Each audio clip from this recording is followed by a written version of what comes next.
piling mo ako'y mananahan,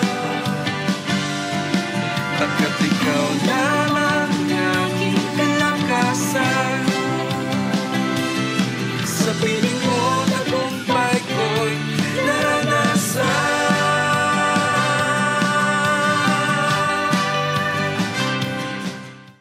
Isang magandang pinagpalang araw po muli sa ating mga minamahal na taga-subaybay dito po sa programang Araw-Araw na Pagpapala. Kumusta na po kayo? Nawa ay datnan po kayo patuloy ng pagpapala ng Diyos, pagpapala ng pag-asa at kagalakan sa ating buhay. Tayo po muna ay dumulog sa kanyang hapagkainan ng pananalangin. Sa pangalan ng Ama, ng Anak, at ng Banal na Espiritu Santo, maraming salamat po, Panginoon Diyos, sa iyong kabutihan, sa bawat isa po sa amin, lalo na po sa aming mga minamahal na taga-subaybay dito po sa programa ng Araw-Araw na Pagpapala.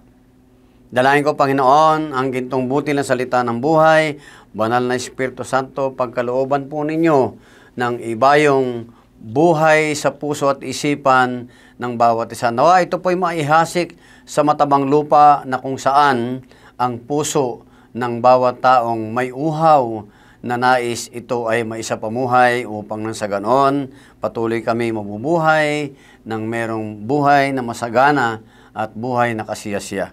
Salamat po sa aming pagpapatuloy, kayong patuloy na may taas, maluwalhati sa pangalan ng Ama, ng Anak at ng Banal na Espiritu Santo. This only pray in Jesus' name. Amen.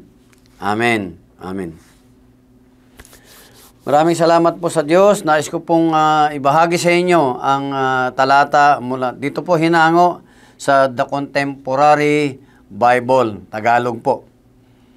At sa John chapter 15, verses 1 to 8. Tunghayan po natin, samahan po ninyo ako. At ito po ay pinamagatan kong The Real Fruit God Wants, o ang tunay na bunga na nais ng Diyos.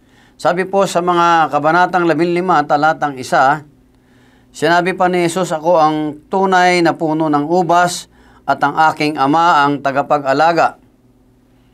Pinuputol niya ang aking mga sangang hindi namumunga at nililinis niya ang bawat sangang namumunga para lalo pang mamunga. Malinis na kayo dahil sa mga salitang sinabi ko sa inyo. Manatili kayo sa akin at ako'y mananatili sa inyo. Hindi makapamunga ang isang sangang malibang nakakabit ito sa puno. Ganon din naman, hindi kayo makakapamunga kung hindi kayo mananatili sa akin. Verse 5, ako ang puno ng ubas at kayo ang aking mga sanga. Ang taong nananatili sa akin at ako rin sa kanya ay mamumunga ng marami sapagkat wala kayong magagawa kung hiwalay kayo sa akin. Verse 6, ang hindi nananatili sa akin ay tulad ng mga sangang itinatapon at natutuyo at pagkatapos ay itinitipon at inihahagis sa apoy para sunugin. Verse 7, kung mananatili kayo sa akin at ang mga salita ko'y mananatili sa inyo, ipagkakaloob ko anumang hilingin ninyo. Last verse, verse 8, na pararangalan ng aking Ama kung mumunga kayo ng sagana at sa ganitong paraan ay naipapakita ninyo na mga tagasunod ko kayo. Hanggang verse 9 pa po pala. Verse 9, mahal ko kayo gaya ng pagmamahal niyo sa akin, sa Ama, at manatili kayo sa aking pag-ibig. Amen. So, sabi po rito, pinaliwanag po ng Panginoon siya ang tunay na puno ng ubas. No, ang tunay na puno po, kasi sa Bible po, sa Old Testament, ang kinukumpara po dito, ang tunay na puno ng ubas ay yung Israel. Bansang Israel po. Subalit, nagkaroon po ng iba't ibang mga kaisipan ang mga tao. Parang, siyempre ho, alam nila na marami sa kanila nakakaalam, kilala nila ang tunay na Diyos na siyang humirang sa kanila. Subalit, nagkanya-kanya po ng kaisipan, nailigaw ng kanilang mga kaisipan dahil po sa mga aral, sa mga katuruan at sa mga nakikita, sa mga impluwensya ng kapaligiran. Nagkanya-kanya po sila ng kaisipan, paniniwala at lakad at nagkahiwa-hiwalay po kung sino-sinong mga bansa o kung ano-anong mga bansa ang sumakop sa kanila. At ito po'y hinayaan ng Panginoon upang isang araw makita po nila na ang tunay na Diyos ang siyang kanilang iisa at ang buhay na Diyos na makapangyarihan sa lahat na may likha ng lahat ng bagay. Kaya siya po ang tunay na puno ng ubas, ang Panginoon. Pinuputol niya, sabi niya, pinuputol niya ang aking mga sanga. Sangang hindi namumunga at nililinis niya ang bawat sangang namumunga para lalo pang mamunga. Yung mga nagtatanim po, nakaka-relate po rito siguro. Mentras sila po ay pinupruning. Tandaan po natin, ang pruning po ay ito po yung mga pagsubok sa buhay. Mentras dumarating yung mga mabibigat na problema, kailangan pong dumaan eh. Wala pong katagumpayan kung hindi po tayo dadaan sa mga pagsubok o mga sufferings ng buhay. Tandaan po natin, hindi po sadista ang Diyos. Nais niya po lamang makita ang tunay na mga nananatili sa tunay ng puno ng ubas na nakakabit. At mananatili lamang po tayo nakakabit sa Panginoon kung tayo ay mayroong buong pusong relasyon sa ating Diyos na tunay nga na ating minamahal. Ang pruning po ay ang mga pagsubok nga na siyang minsan mahirap tanggapin. Yung iba ho, pag dumanas ng mabibigat na problema, ayaw na nila sa Panginoon. Ayaw na mag-pray. Kasi hindi naman dinidinig yung panalangin ko. Tagal ko na nagpe-pray, hindi ibinibigay yung gusto ko. Ayaw na nila mag-fellowship. Ayaw nang pumunta sa church. Kasi nga, ang tagal-tagal na, taon na. Hindi naman dinidinig siguro, ayaw ni Lord siguro. Yung mga puro siguro, sariling kaisipan. Sabi nga po ng Panginoon sa Bible, your ways are not my ways, and your thoughts are not your thoughts. Ang inyong pamamaraan ay hindi ko pamamaraan. At ang inyong kaisipan ay hindi ko kaisipan, sabi ng Panginoon. Kaya po, marahil naliligaw tayo ng mga maling kaisipan dahil na rin po, minsan nababawasan na ang ating pananampalataya sa Panginoon. Nababawasan na ang init ng ating pag-ibig na dati na nating ibinigay sa Panginoon ng may init nung una nating nakilala ang Panginoon. Kumusta na po ba ang buhay pananampalataya po natin? Ito po ba ay kasing init nung dati nating ibinigay ang ating buhay sa Panginoon? O ngayon dahil matagal na tayong nakakilala, mas malamig pa ho tayo sa yelo? Hello? Nakakalungkot po.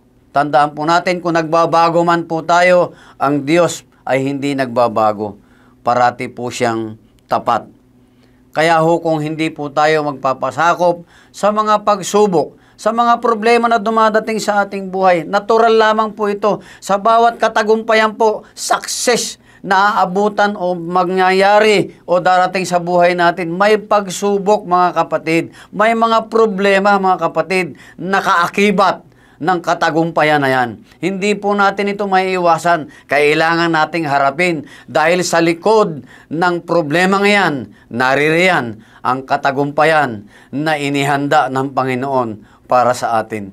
Hindi natin makikita ang iba yung pagpapala na hinihingi natin kung hindi tayo makikipaglaban sa hamon ng buhay na inihanda ng Panginoon. Sino po ang mga tao sa Biblia? Si David po, nakita po natin. Isa lamang po siyang munting pastol. Kinalaban niya po si Goliath. Subalit si Goliath po sa pakikipaglaban, si David po. Sabi po ni David sa pakikipaglaban, ako ang lalaban sa iyo at ang aking Diyos.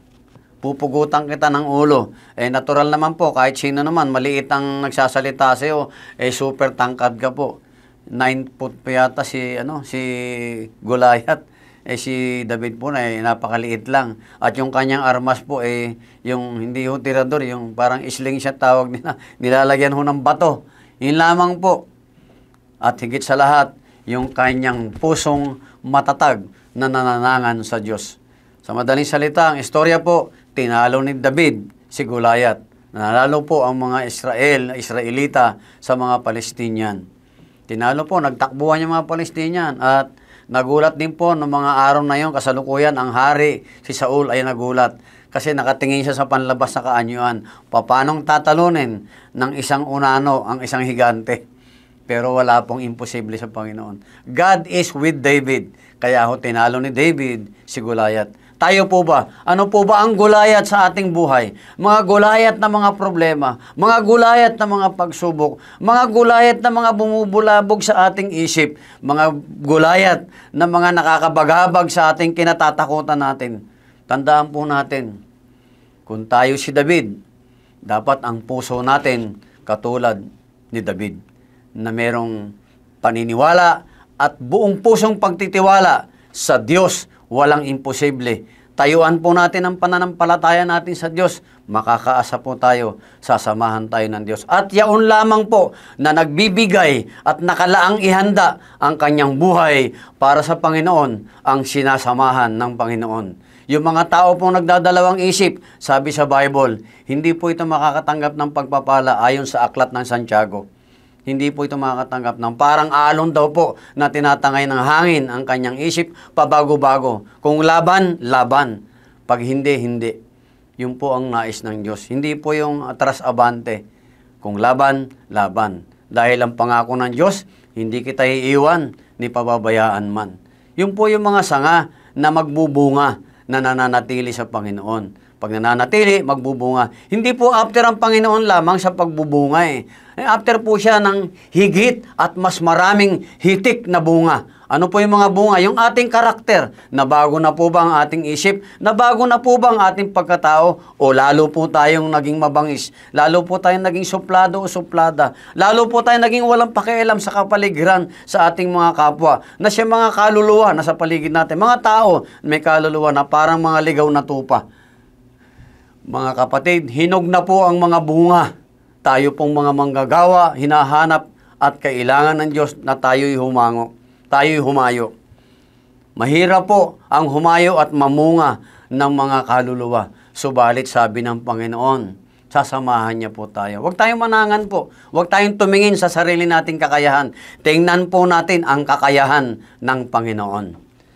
Amen. Sabi pa po rito, sa verse 4 ng John chapter 15, manatili kayo sa akin at ako'y mananatili sa inyo. Hindi makakapamunga ang isang sanga malibang nakakabit ito sa puno. Yun po, binanggit ko kanina. Hindi po tayo mananagumpay sa buhay kung tayo nag-iisa lang sa sarili nating paniniwala at kaisipan. Lumabas po tayo sa ating sariling kaisipan na pagkatao upang makita natin, maranasan natin ang kaisipan at puso ng Diyos na siyang maghahari sa atin. Sa verse 9 po, yan, sabi niya po sa verse 6 po, ang hindi nananatili sa akin ay tulad ng mga sanga na itinatapon at natutuyo pagkatapos tinitipon at ihahagis sa apoy para sunugin. Hindi po ito literal na ihahagis sa apoy. Naalala niyo po si Judas, pinili niya po yun. Ano po nangyari sa kanya? Umalis siya sa isang puno ng ubas na nagbibigay ng buhay. Umalis po siya sa piling ng Panginoon. Pinagkanulo niya ang Panginoon. Pinilit niya po na mamuhay na ipinagkanulo ang Panginoon. At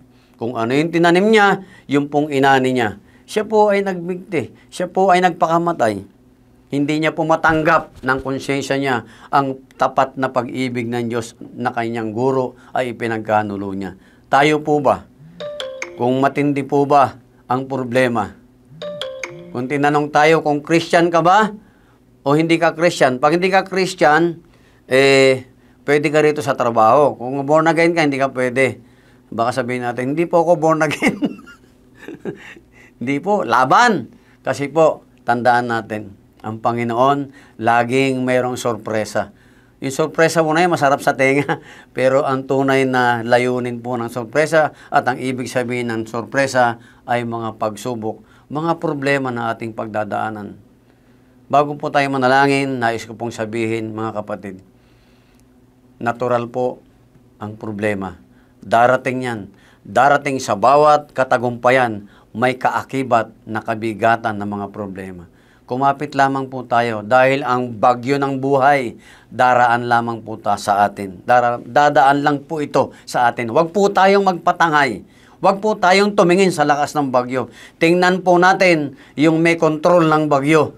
Doon po tayong tumingin upang tayo ay hindi matangay ng bagyo ng problema, bagyo ng pagsubok, bagyo ng kung ano man sa ating buhay. Sa halip, ano man ang pagdadaanan, magtiis po tayo. Dahil sa pagtitiis po natin, sasamahan tayo ng Panginoon. At pagkatapos humupa ang bagyo, darating ang masaganang ulan ng pagpapala na nagmumula sa Panginoon.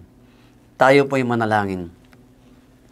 Sa pangalan na makapangyarihang Diyos Ama, Anak at Espiritu Santo, salamat po sa tinuran niyo pong aral sa aming mga minamahal at ginigiliw na taga-subaybay dito po sa programa ng araw-araw na pagpapala. Kasama na po ako, Panginoon.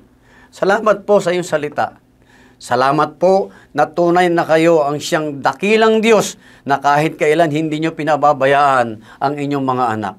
Anuman karamdaman, physical man, spiritual, Panginoon, kayo po'y naririyan. Gumaling man po kami o hindi, Panginoon, mananatili po kami sa iyo. Sapagkat hindi nyo kami iiwan ni pababayaan man. Hindi po kami po pwedeng humiwalay sa iyo, Panginoon. Sapagkat kung hihiwalay kami sa iyo, Panginoon, magmimistula po kaming isang tigang na lupa na kahit kailan ay hindi sisibulan ng isang bunga na ninanais mo. Salamat po, Panginoon. Dalangin ko, Panginoon, muli nakapaghasik po ang iyong salita ng kapangyarihan sa mga lupang pinagpala nyo na mga puso ng aming mga minamahal na kapatid, mga taga-subaybay, yung hindi pa po nakakilala at may relasyon sa iyo, Panginoon. Dalangin ko, samahan nyo po sila, makilala po kayo bilang Panginoon na tagapagligtas upang sa ganon sila man din po'y magkaroon ng tunay na pag-asa, buhay na ganap, kasiyasiya at kagalakan, buhay na matagumpay sa kanilang pang-araw-araw na buhay.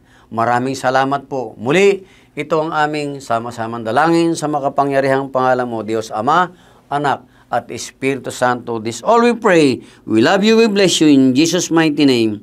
Amen at Amen. Maraming salamat po. Huwag po kayong bibitiw, lagi po kayong mag-tune in dito po sa programang Araw-Araw na Pagpapala upang magtagumpay ka, kapatid, sa iyong pang-araw-araw na buhay. Tandaan mo, kapag Diyos ang iyong inuna, wala ka nang hahanapin pa. Hanggang sa muli. Bye-bye.